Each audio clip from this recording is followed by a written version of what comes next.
আমার মনে বড় সাধ, এই দেশের মাটিতে আমি উন্নত মানের প্রতিষ্ঠান গড়বই ইনশাআল্লাহ, যেখানে ছেলে মেয়ে বাংলা, ইংরেজি, আরবি উন্নত মানের শিক্ষা অর্জন করে জাতির অন্যায়ের বিরুদ্ধে লড়বে, মুখে কলমে মিডিয়ায় লড়বে।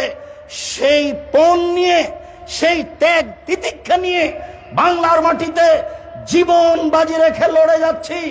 সম্মানিত দিনী ভাই বোন, সেটাই হচ্ছে জামিয়া সালাফিয়া, দেশের সর্ববৃহৎ প্রতিষ্ঠান জামিয়া সালাফিয়া। প্রায় 100 বিঘা জমির উপরে রূপগঞ্জ, নারায়ণগঞ্জ, ঢাকা জামিয়া সালাফিয়া আয়তনে সবচেয়ে বড়। প্রায় 40 বিঘা জমির উপরে জামিয়া সালাফিয়া ডাঙ্গিপাড়া, পাওয়া, রাজশাহী। প্রায় 60 বিঘা জমির উপরে জামিয়া সালাফিয়া মহিলা শাখা, রাজশাহী। প্রায় 20 বিঘা জমির উপরে জামিয়া সালাফিয়া দিনাজপুর। আর চট্টগ্রামে পরিকল্পনা চলছে, জমি হয়েছে, হবে ইনশাআল্লাহ।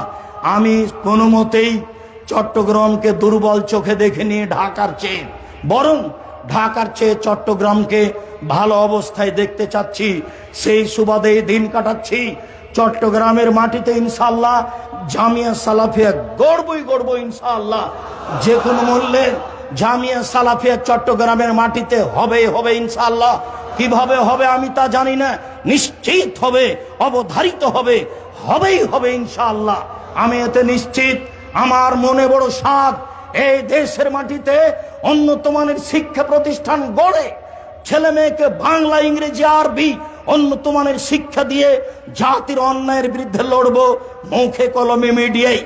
জামিয়া সালাফিয়ায় প্রায় 5000 ছেলে মেয়ে পড়ে। জামিয়া সালাফিয়া 519 জন এতিম আছে, অসহায় এতিম। জামিয়া সালাফিয়ায় 300 জন শিক্ষক শিক্ষিকা রয়েছেন, যারা মদিনা বিশ্ববিদ্যালয় থেকে আসেন, চলমান আছেন, আসবেন। তাদের বেতন লাগে না, আসা যাওয়া খরচ খাওয়া লাগে। যারা ইন্ডিয়া থেকে এসে আছেন, তাদের বেতন লাগে, অনেক বেতন। আমরা যারা দেশের আছি, সাধারণ আছি, প্রতি মাসে এ যাবৎ 32 লক্ষ টাকা বেতন লেগে আসছে। এবারের জানুয়ারি থেকে কত লাগবে তা এখন আমার হিসাবে নেই, জানুয়ারির পরে আমি বলবো ইনশাআল্লাহ। সম্মানিত দিনী ভাই বোন, শিক্ষা গণে শিক্ষা মানে, শিক্ষক গুণে শিক্ষা মানে, আয়তনে এ দেশের বড় প্রতিষ্ঠান জামিয়া সালাফিয়া জীবন বাজি রেখে এই কাজ করে যাচ্ছি।